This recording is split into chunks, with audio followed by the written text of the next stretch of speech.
সাধারণত রমজান মাস বা বছরের অন্যান্য সময়ে পরোটা বা পুরির সাথে বুন্দিয়া খুবই জনপ্রিয় একটি খাবার। বেশিরভাগ সময় আমরা বুন্দিয়া কিন্তু দোকান থেকেই কিনে খাই। তবে সেই বুন্দিয়াগুলো কতটা স্বাস্থ্যসম্মত সে ব্যাপারে কিন্তু প্রশ্ন থেকেই যায়। তাই অতি সহজে ঘরেই কিভাবে বুন্দিয়া তৈরি করবেন সেটাই আজ আমি আপনাদের সামনে শেয়ার করব। তাহলে দেখে নিন। আর শুরু করার আগে আপনাদের কাছে ছোট্ট একটাই অনুরোধ, যদি আমাদের রেসিপিগুলো আপনাদের ভালো লেগে থাকে তবে অবশ্যই সাবস্ক্রাইব করুন এবং পাশে থাকা বেল আইকনে ছোট্ট একটা ক্লিক করুন, তাহলে সবার আগে আমাদের রেসিপিগুলো আপনার নোটিফিকেশনে পৌঁছে যাবে। বুন্দিয়া তৈরি করার জন্য এখানে একটা খালি বাটি ও একটা ছাঁকনি নিয়েছি। এবার সেই চালনি বা ছাঁকনির মধ্যে দিয়ে দিব 1 কাপ পরিমাণ বেসন এবং সেই বেসনগুলো চালনির সাহায্যে চেলে নিব।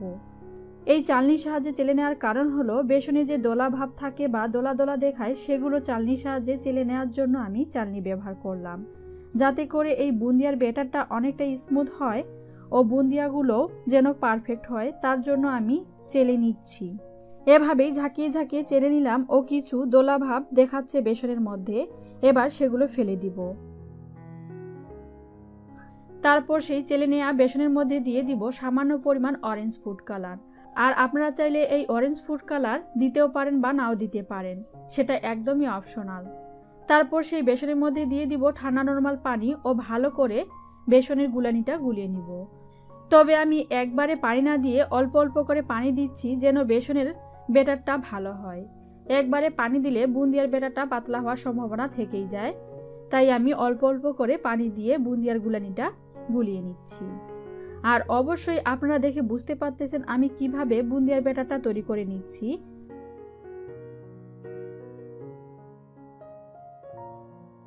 তারপর সেই বেসনের ব্যাটার বা বুন্দিয়ার ব্যাটারের মধ্যে দিয়ে দিব সামান্য পরিমাণ লবণ ও আবারও গুলানিটা বা ব্যাটারটা গুলিয়ে নিব।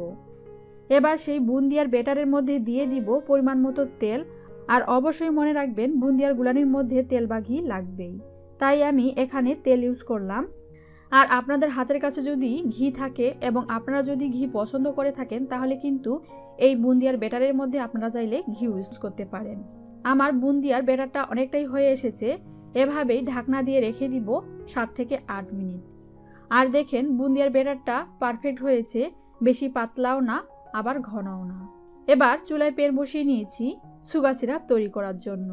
তার জন্য প্যানের মধ্যে দিয়ে দিব একে একে 1.5 কাপ পরিমাণ চিনি ও সেই মেজারমেন্ট কাপ দিয়ে দিব 1 কাপ পরিমাণ পানি দিয়ে বুন্দিয়ার শিরাটা তৈরি করে নিব। এবার সেই সুগার সিরাপের মধ্যে দিয়ে দিব 2 টুকরা দারচিনি দিয়ে শিরাগুলো নেড়ে চেড়ে নিব। আবারও সেই সুগার সিরাপের মধ্যে দিয়ে দিব একটা গোটা সাদা এলাচ।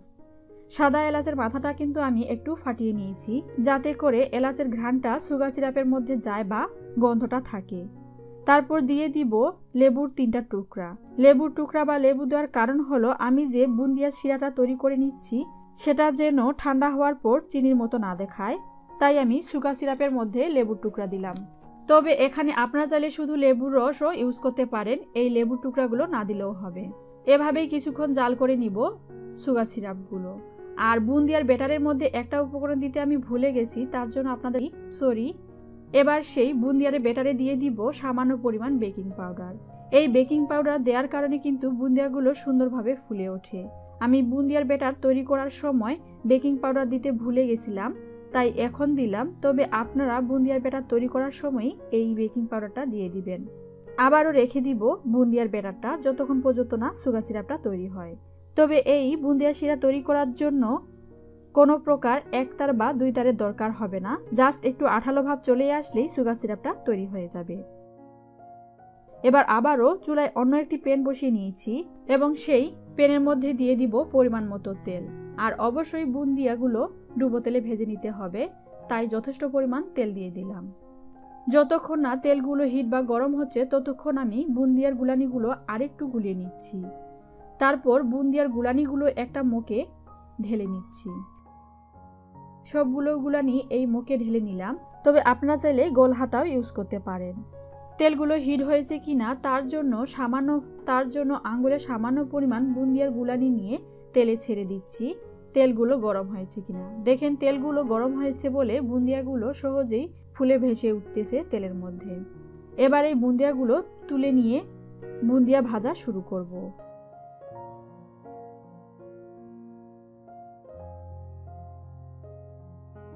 দেখেন কত সুন্দর ফুলেছে।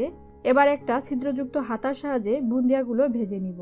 এবার সেই ছিদ্রযুক্ত হাতার মধ্যে বুন্দিয়ার গুলানিগুলো ঢেলে দিব। দেখেন কত সুন্দরভাবে বুন্দিয়ার গুলানিগুলো তেলের মধ্যে পড়তেছে এবং সহজেই ফুলে উঠতেছে। অনেকটাই ভাজা হয়ে গেছে বুন্দিয়াগুলো, এবার তুলে নিব। আর কত সুন্দরভাবে বুন্দিয়াগুলো ফুলে উঠেছে দেখেই বুঝতে পারতেছেন। সবগুলো বুন্দিয়া এভাবেই ডুবো তেলে ভেজে নিব। আমার সবগুলো বুন্দিয়া ভেজে নেওয়া হয়ে গেছে। বুন্দিয়ার সুগার সিরাপগুলো একটা বাটিতে ঢেলে নিয়েছি এবং সেই বাটি থেকে লেবুর টুকরা ও মশলাগুলো তুলে রেখে দিব।